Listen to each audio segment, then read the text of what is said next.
Hi, I'm Pam, and I would like to welcome you to the Live Authentically show. My team and I help other people step into their authentic realities, and we do this a number of different ways. This show is one of them. And we also have a group of like minded people committed to spiritual growth and transformation. And you can find us in our Facebook group at liveauthentically.today/FB. I'm also super pumped that I recently launched my debut book, SOAR, SOAR, and it's a spiritual experiential journey and shows how I partnered with the universe to create my new reality. I am super pumped that on my show with me today, I have Dr. Zeus. Hey, Dr. Zeus, how are you? Hi there. Thanks so much for being here. Thank you. Thank you for inviting me. Yeah, absolutely. So super excited to have a super deep conversation with you today. But before we launch into you and all of the amazing work you're doing in the world, I'd like to start my show off with the same question that I ask all of my guests. And that question is, how do you live authentically every day? Are you asking me that personally, or are you trying to ask your audience in a meditational sense? Well, either, but I'd love to hear your answer on that. Well, I could answer that. I mean, to me, I think that our society is moving into a much more co-creative space, and the way in which living authentically has been understood, especially in the late sort of more new age era since the 80s, 1980s on up, has been in what I would consider to be what I call this transcendent hyperindividualism. The whole notion that you can become the guru, or you can become the light worker, you can become the ascendant being that transcends this rather trialsome and contradictory human experience. Mhm. And I want to invite everyone to understand or welcome the possibility that the world is opening up into a co-creative space in which we're moving past that transcendent hyper-individualism, where we don't have to be the anointed one. We don't have to have the rapture.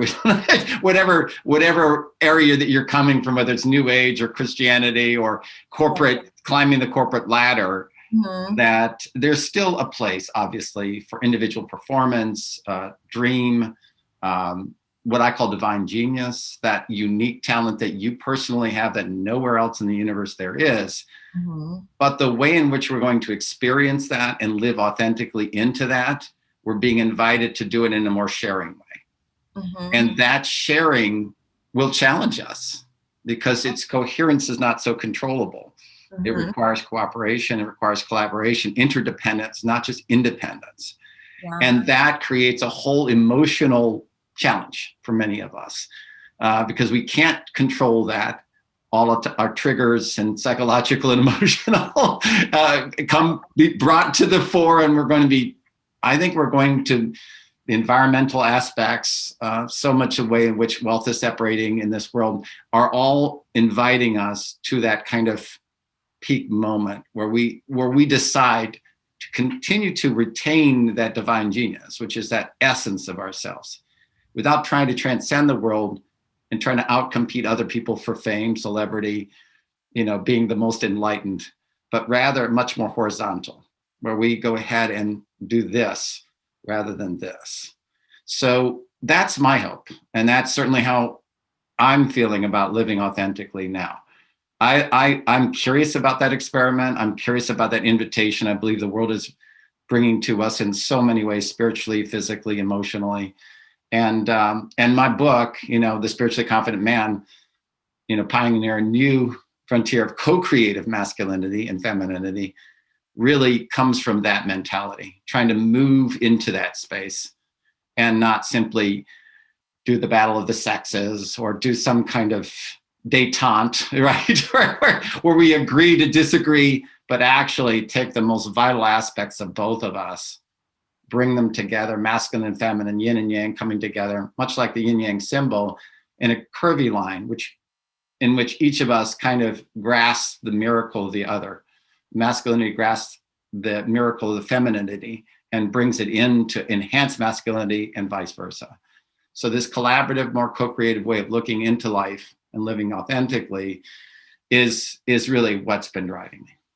So when it comes to the relationship between men and women and masculinity and femininity, what would this living authentically look like? And how would it differ from what we're currently experiencing?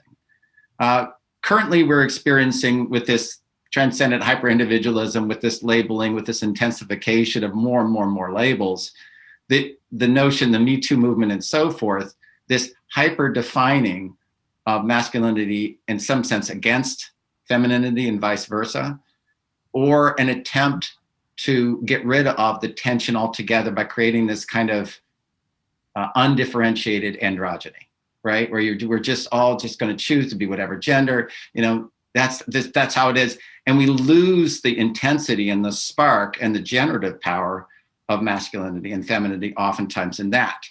So we're in a lose-lose situation if we either hyper accentuate masculinity and femininity, try to recover the old forms, or we're trying to get rid of it altogether. And you see this in liberal and conservative as well. Liberal trying to say, let's all be civil and let's all get along without actually recognizing that divine genius. And the conservative saying, let's reassert these old things because the world is falling apart. We're not falling apart. We're being invited into a new co-creative space where the intensity of that masculinity can be honored and developed through an engagement and respect for the intensity of the feminine and incorporated in its own right into an enhancement of that masculinity and vice versa. So that's what co-creative masculinity and femininity are. It's not a battle of the sexes. It's not a retreat into old norms and archetypes. And at the same time, it's not an attempt to simply get beyond the tension or conflict, but to see it productively and creatively and positively. So we don't have to be in that battle if we recognize the divine genius within femininity and masculinity, and we help those two come together in ways that dance, right? Yeah. Rather than battle or try to get rid of the dance altogether and flee from the room. So that's where we're going. And think about that in terms of living authentically. Can you imagine what it would be like to have your femininity fully recognized and expressed in the world, right? As an enhancement to other people and to masculinity, rather than as a kind of political game where you have to not step on certain toes, but still maybe get your needs met. Still, that's a very transactional world. That kind of, what I'm talking about in terms of a co-creative world is one where you can just kind of be yourself, be curious, explore, see how one person's energy meets with another. And think about that in terms of dating. You wouldn't have to worry about being rejected, right? Or going for the great, life with that suburban house and the kids and all that stuff. Where you just is offer your energy, your divine genius, your talents, see how it works with the other one. Be very grateful for the working out of that, and it may actually work out for a time, and then you stop, or maybe a lifetime, or maybe not at all. But all of it is positive. Because that person is helping you understand who you are. That femininity is helping that masculinity understand what it is. Right. So, and this is what I say in my book, it's about fit, right? It's not about some mercurial notion of a Prince Charming or the beautiful woman who's like vixen in the bedroom, but she's so a perfect social person, kind of a school marm in public, and so all these contradictions get addressed as an opportunity to explore and be curious about who we are in relationship to another person. And we're helping each other by providing our differences to actually live a richer life rather than worry about threat or trying to get rid of the whole tension altogether by avoiding it or transcending it. So here we are. We have this opportunity.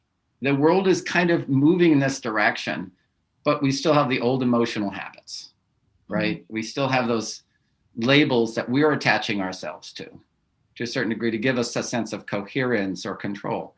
And what I'm trying to encourage people is you don't have to let go of everything immediately, but take the time to just sort of let them flow out, the labels, and let that essence or that creative or divine genius step forward and assert itself in a very cooperative and collaborative way. And if someone, quote, rejects you, okay, they just didn't get it, or there wasn't a lot of meeting. That's actually good. Right. You want to be rejected if that meaning is not there. You don't want to spend several years putting your ladder against the wrong wall, or having a relationship with one person, trying to become a different kind of person for that person, et cetera, et cetera. That's not living authentically at all. It's wasting time, and it's not helping them either. Mm-hmm. So, and it's based in insecurity. It's not really based in authenticity. So, I mean, that's what I mean by spiritual confidence. It's emotional confidence. It's saying the essence of who I am as a divine genius is an original blessing. I don't have to prove it. I don't have to play games, political, emotional games, in order to get some kind of insecurity salved, but I just want the opportunity to see what can happen when I meet another person authentically. So, we have that invitation, and we have all those old habits. So it's a very interesting, fertile time for exploration and curiosity. And my book, A Spiritually Confident Man, really is it kind of an entry point into that. What is it going to be required of us to do that successfully? And what are some of the experiments we can try in our world and our relationships in order to do that? I love that. And this is a perfect segue to where I wanted to go next. Obviously, lots of deep, rich material to cover, but this state of living in, this place of living in the energy of co-creation, it's so very different than where most people are. And I say that, of course, with no judgment. Humanity has a huge opportunity to really take a huge leap and step into that space. So that can be super exhilarating, realizing that we have tremendous personal power, that we can step into and connect to the essence of who we are and really design our lives in a very conscious, co-creative way. But so many people don't know how to get there, right? So it's like, what are some of the first steps that someone can take? I mean, they say, all right, that sounds amazing. That's where I want to be. It sounds exhilarating. It can also be really daunting, right? Because there's like a boatload of work that needs to happen between, here and here. So what are some of the first steps that people can take? Well, I would say one of the first steps you can take is realize that it's not work if you approach it right. It is truly an opportunity. It is a place of curiosity. One of the most powerful, to give you an example, using just men who've gotten together, right? One of the most powerful quotes I heard was in this movie called The Color of Fear, which is kind of a developmental film, of men coming together from different ethnicities, right? And engaging that, right? And the most, and it's still, I remember this quote to this day, the Black man was saying in that, he says, I want my experience to affect you every day as I am forced to be affected by your experience, right? Because of the way in which racism and way in which privilege is constructed, people tend to have more power, are the ones that are not being affected by the experience of others, right? They're above it. And a lot of times people try to transcend. This hyperindividualism is trying to transcend above other people influencing you. Instead, that quote is saying, we can do this. Your difference is not a threat to me, right? But an opportunity and a miracle to me. It is bringing forward all that contrast, wonderful creativity and difference. And instead of me, on one hand, trying to be politically correct and say and defend myself against offending somebody, and on the other hand, just being outright racist or outright sexist, right? Have a sense of wonder. If that person has suffering or has suffered in life, allow it to bring out your empathy. Right? Instead of saying, oh my God, I've got to do something about this. I got to make myself look good so that this person's suffering, doesn't get off on me or something like that, But having that sense of compassion and curiosity and wonder about how that person's life and experience has helped create the being that they are, and to actually embrace it, right? So if there's a conflict between a male and a female, for instance, the men typically tend to be a little more emotionally, much more task oriented, more instrumental in their approach. And women tend to be a little bit more relationship oriented, wanting to be able to talk about feelings. And there's jokes all the time on sitcoms about guys trying to do everything they can to get away from talking about feelings, right? So Right. here's a simple way to do it, right? Instead of trying to play a political game where the guy's trying to avoid feelings but give the woman what she wants, right? And the woman's actually trying to break through, maybe overemphasizing feelings to a certain degree, and not really just saying, okay, what can we do about this? Allow that difference to be fruitful, okay? Where a man can say, okay, let me just hear you for a second with regard to your feelings and what you're actually going through and how it's affecting your life. Mm-hmm. And I'm not going to try to solve you or solve this as a problem. I talk about that in my book, right? That's a typical one. Yeah. Well, let's get rid of these feelings, these uncomfortable feelings, Instead, but then use it as an invitation to say, where can we move these feelings, right? Mm-hmm. How can we come together to try some kind of experiment if you're feeling not heard or not understood in this relationship? Okay, let's talk about that and let's try an experiment, right? Where you could feel a little bit more understood. And let's try different ways of doing that. Some ways that might appeal to guys is actually going on some kind of adventure, right? Or one way I like to do it is let's do something neither one of us is comfortable doing. Let's do something unique or interesting or different. Let's go to a certain place. They used to have these plane flights where literally they would just give you they had, certain flights were not that filled, and the planes wanted to fill them. And I hope they bring this back. And you could go to the airport with your mate and they could just give you a ticket, right? And it would be on a plane. Obviously, it would be a very inexpensive ticket. They're just trying to get bodies onto certain kinds of planes that are not filled. And you could go to St. Louis, right? Or you're going to go to Fort Worth, or you're going to go to New Orleans. Usually they're just kind of random places. And because you don't have that expectation and you don't have a sense of threat, you have a sense of kind of adventurism. Yeah. You now have the framework, the proper framework to embrace that uncertainty, right? Mm-hmm. In a way that is now positive rather than negative. Yeah. And so that is another example of how you can do that. When faced with an uncertain situation, try to learn into it, try to lean into it, try to listen, and then try to find some kind of experiment that could help open it up and do this in a collaborative way. Whether it's flying on a plane to some place you've never been before, it's taking a class together, say a swing class. And the whole idea is not just to, awaken the romantic spark, but to literally try to see that other person and see something new in yourself and let the awkwardness and inability, say you're not a great dancer, for instance, but you're willing to do it anyway because you're willing to explore and experiment. You're not here to simply just create yet another fantasy about being this sort of romantic, dancey couple, right?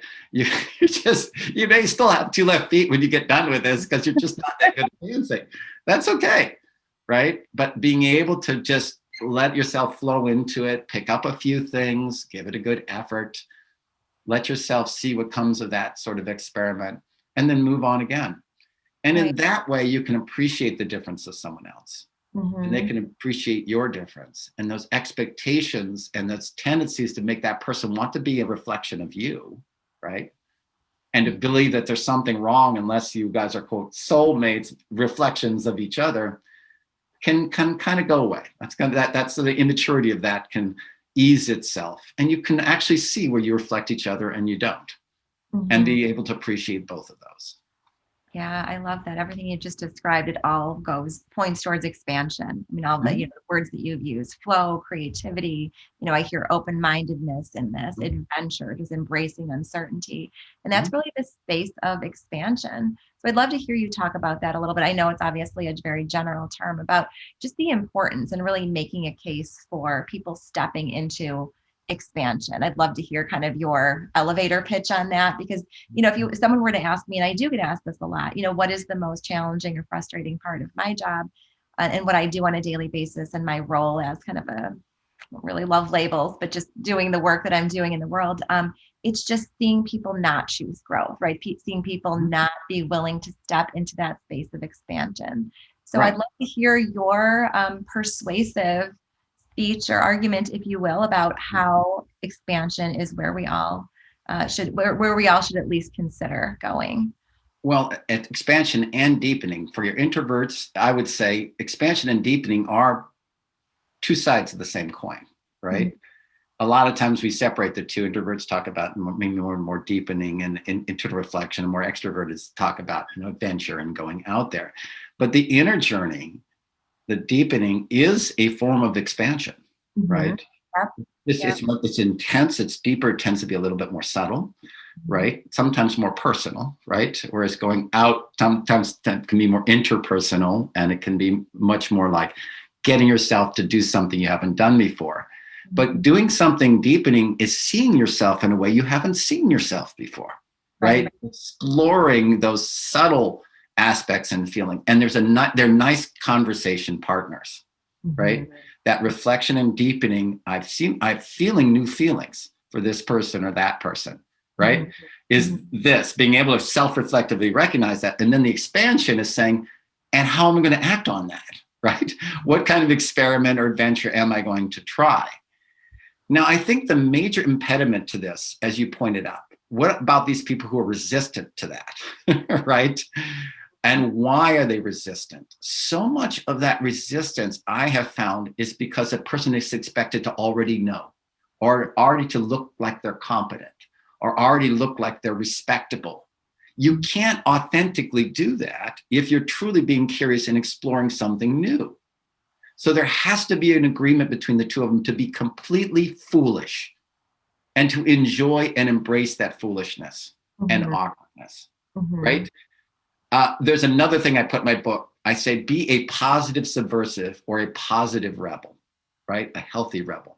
Rebel against that insecurity, Yeah. rebel against that completely unreasonable expectation that you already know even before you've learned, Mhm. right? So Mhm. take all that pressure off you and make that agreement with your mate if you're with a mate or with your son or daughter, okay?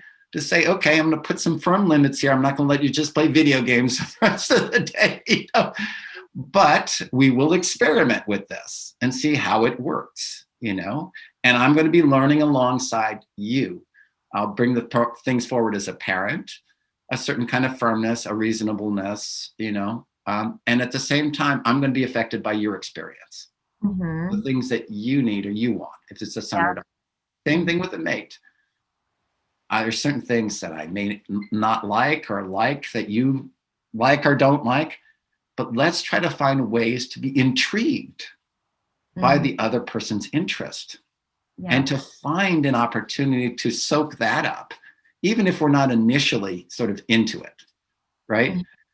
So much this happens between guys and gals, right? I mean, it's like you see it in sitcoms. I'm gonna go to an opera. Oh God, 2 hours, what 3 hours, of Yeah. ladies screaming on the stage in high voices. So instead of that, I mean, my wife and I have gone to the opera too. And we're not. Sometimes they are 3 hours, 3.5 hours, and sometimes we leave at half time. But we want to appreciate that singing, right? We Mhm. want to be able to sort of soak Yeah. it up and just let it affect our beings. Mhm. And we could say, okay, I've had enough. I don't have to finish the whole thing, but I had that experience and I was open to it, and it affected me in a good way, Mhm. and that was good. And we go out and we eat and we have some time to talk and do whatever. It's not too late.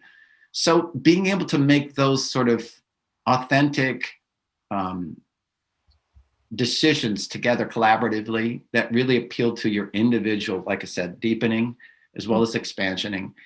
And Yeah. when we do that and we let that flow, it gives us messages about the world, that the world isn't out to get us, that Mhm. our partner is not out to get us, Mhm. that these new changes and global warming and having to become more improvisational and use our materials better because we're going past the consumerist age, right? We can't just waste things like we have in them. Instead of seeing these in doom and gloom, see these as invitations, experiments, Mhm. and let it really settle in on our being. Let us take time here in this deepening place to understand that we're becoming different people, Mhm. but more authentic, more open, and to be excited rather than paranoid about different ethnicities, about different genders, And Right. instead of trying to whitewash it, welcome it in, the intensity of it, the ability for those things to dance together. So we retain the best of both worlds. We don't lose it, the distinctness and the energy of who we are individually, or masculinity or femininity, but at the same time, it doesn't dominate us and drive us into some kind of stereotype or label driven type of behavior. So that's where the two kind of come together in that co-creative way. That's my hope anyway. Yeah, I love that. And yeah, it really is. It's quite a shift. I mean, rather than, like you said, to be in that paranoid space, to be in that space of welcoming, in that space of just inviting new experiences and realizing that every experience we have, every interaction, is an opportunity to learn about ourselves. And if so, we frame them, and ask ourselves, what can I learn about this? What is this trying to teach me, et cetera? Then we do have a newfound curiosity and newfound, and all of a sudden that commitment to growth, that commitment to expansion, deepening, being in that space just organically happens. We're no longer forcing it. We no longer have to make that conscious decision. Okay, I'm going to get on the growth boat and see where it takes. No, like it just automatically happens when you Yeah, have a sense of curiosity and wonderment. exactly. I'm glad you brought that up because it's an extremely important point. I've been in education for over 3 decades. And what you just said is one of the most important things that people have to know. Learning is not an achievement, especially a hyper individualistic transcendent achievement. It is an experience and a form of connection.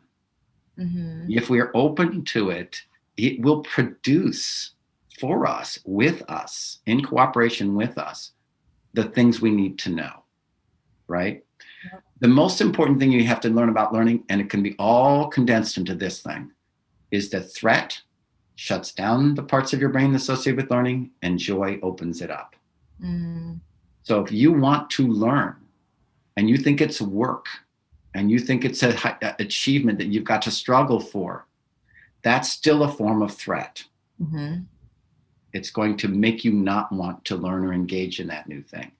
If you do the opposite, what you just said, which is to have the sense of wonder, curiosity, flow, an invitation where a lot of the work is already being done for you, Mm-hmm. just because you've opened yourself to that energy, right?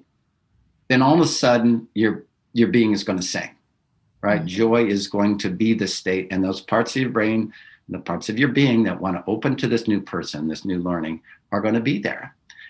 And when you have a notion of fit rather than accomplishment or achievement, you're just looking to find out if you're right for that person and that person's right for you, and whether or not to be a friend or romantic partner, just go your separate ways. Doesn't mean you're inconsequential or you're wishy-washy or you don't care about that other person. Mm-hmm. In fact, you are more intensely engaged. You are more listening. You are more attentive into the deep here. You're trying to expand yourself a little bit more, but you're not doing it on your own. You're doing it in collaboration with that person and all the forces of the universe that are here to help you learn to grow and transform if you have the humility to ask for it. Mm-hmm. Because especially in America with that hyper individualism, we're kind of like, no, mine. We're like 2-year-olds.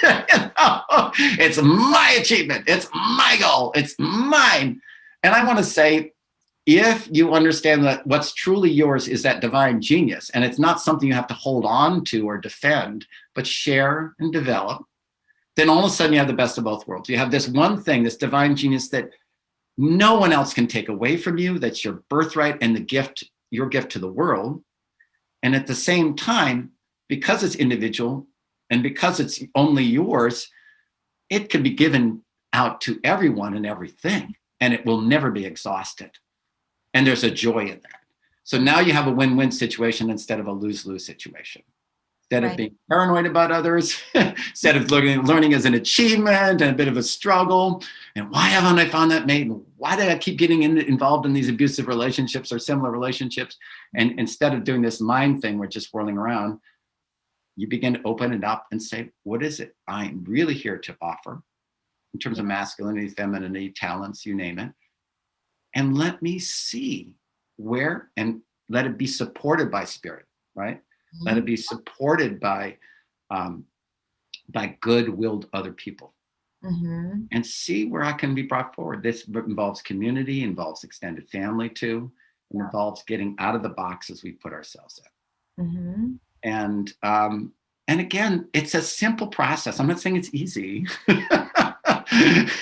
It's a fairly simple process, but it's not easy because we're so hung up on our dramas, our gossips, our labels, and so forth. So try to make it simple.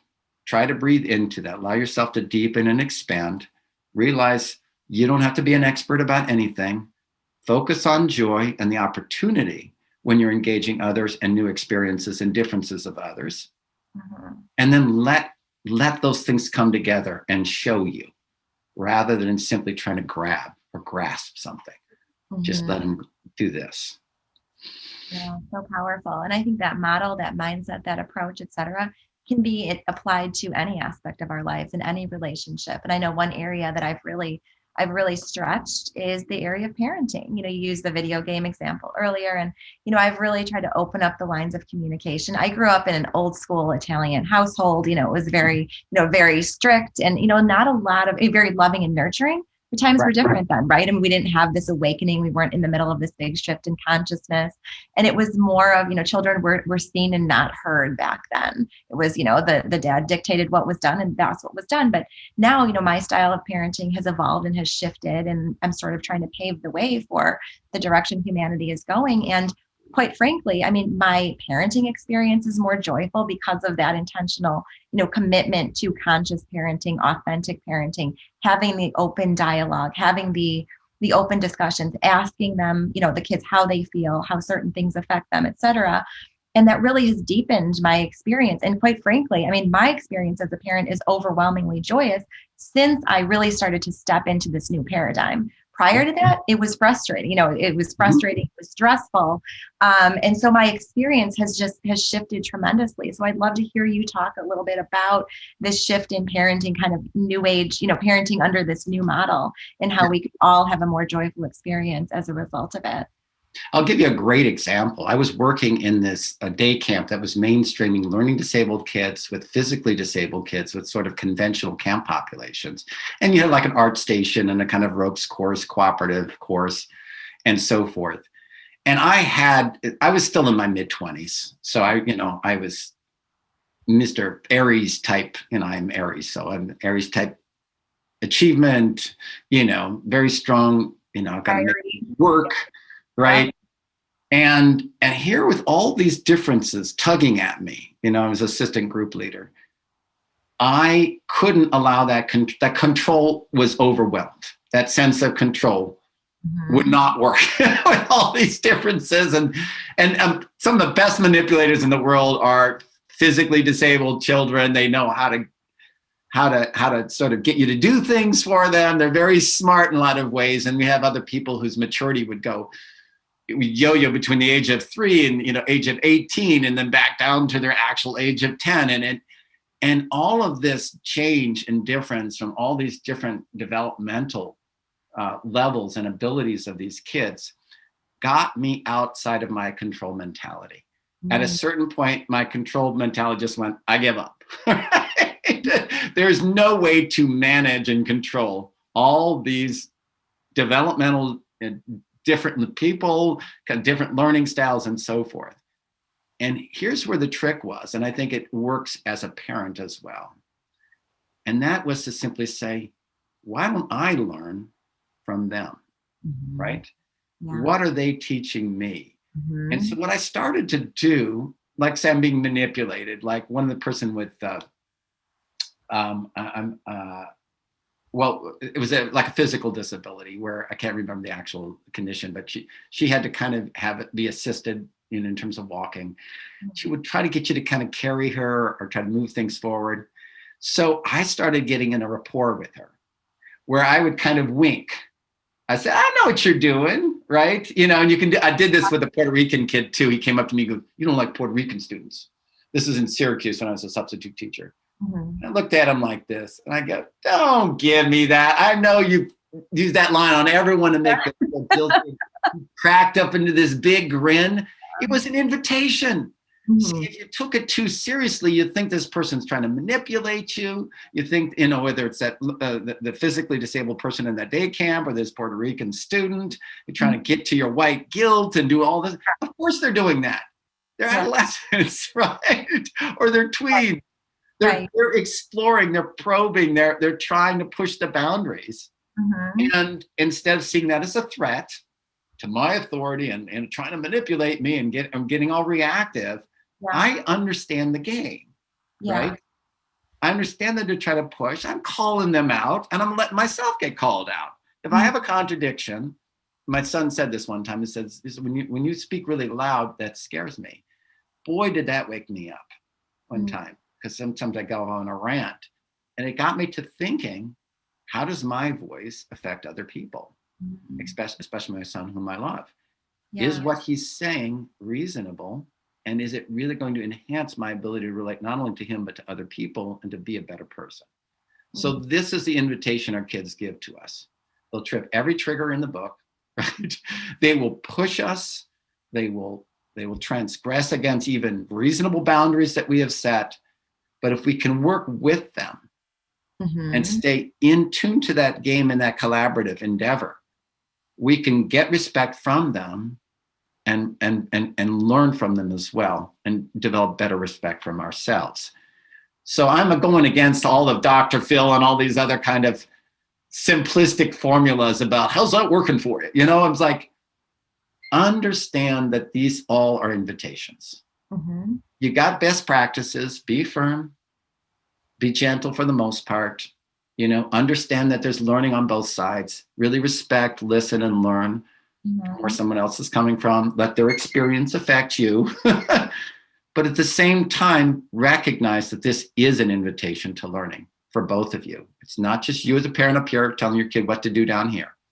Right. You're still, yes, you have responsibilities that in some sense set you above, but the respect as human beings is explicitly equal.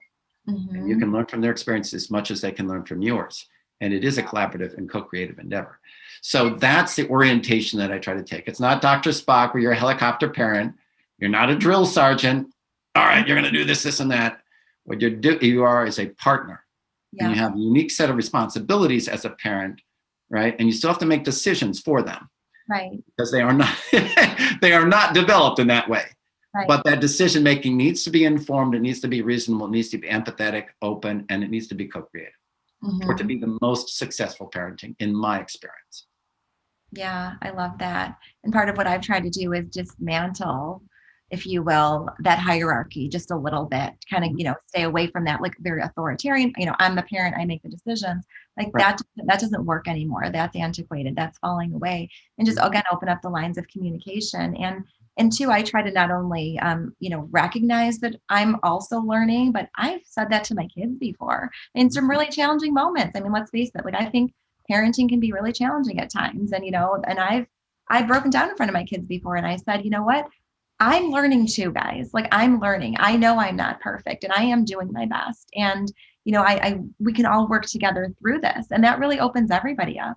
And again, it's Right. stepping into vulnerability, which opens up the door to growth and transformation and really calls, everybody to bring their best. It really is an invitation for everyone. And I love that. I think in any situation, that example that you shared, I love what you did, how you stayed, with the kid who kind of tried to call you out and kind of push your buttons a little bit. You stayed in your energy. You stayed in Mhm. your high energy, and rather than meeting him where he was, where he kind of wanted to, you to meet him, you stayed up here and invited him. You gave him the invitation and opened it up for him to rise up, stretch, and meet you where you are. And I Mhm. think that is absolutely brilliant because you stayed in that high vibration of joy and levity and humor and all of those other high vibe places. And I think we can all do that. We can all do that in any situation, whether it's parenting or any other, emotionally potentially charged situation. And I like your example too, because if you are reaching the end of your rope and you are breaking down, you need to communicate that to your kid, not put it on them, Right. not say, oh, if you kids were just well behaved, I wouldn't be like this. That is, you want neurotic, unhealthy kids. You say, listen, I'm learning too. Yeah. And I have a certain limit. and I need quiet right now. Mm-hmm. Okay. I absolutely need quiet. I'm struggling. I'm learning. I'm trying to do the best that I can with you. I'm trying to learn from you. I need your cooperation right now. I need you to do these three things. I need you to go to your room, read quietly, and I need some time to myself right now. So I can go ahead and be there for you Mm-hmm. and be there for myself. Okay. And I'm amazed at how reasonable kids, even sassy, snide adolescents can be when you level with them in that way, right? Because they recognize in their own experience that same thing, where they've had it with their parent. Mm-hmm. And I don't have a problem accepting that from them too. They say, listen, I don't really want to hear your lecture right now. Okay. And I'll say, all right. I won't lecture you. I'll boil it down to the 3 points that I'm trying to make. And then let's go ahead and you go to your room and I'll do my thing. Okay. And we'll just work on this. This will be something where we hear each other, Mm-hmm. may agree or disagree on this, but we're actually going to respect and honor where that person is coming from. It may not be solved right now, but at least we are developing a habit of hearing each other and letting each other's experience affect each other and to learn from each other. And that's I think that's the best framework.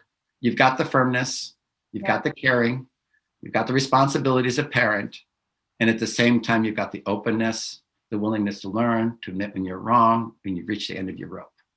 Yeah. All of that helps them develop a healthy communication style, a holistic way of understanding that it's not one person butting heads with another, but one difference coming to terms with another. Not always will be easy, right?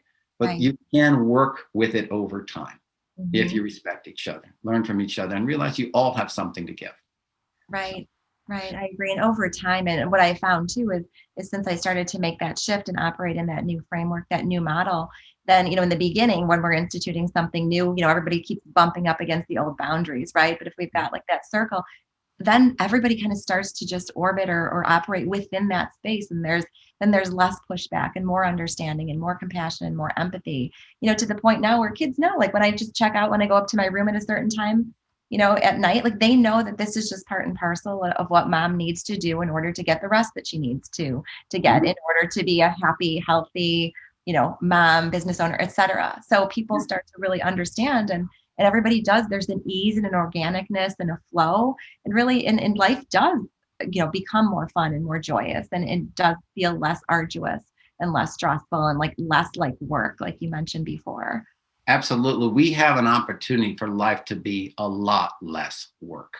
Yeah. So much of the work that we're creating is because we are paranoid, because we're seeing everything as either a threat or as an achievement, where we have to rise above everything or prove ourselves. My gosh, just let all of that go.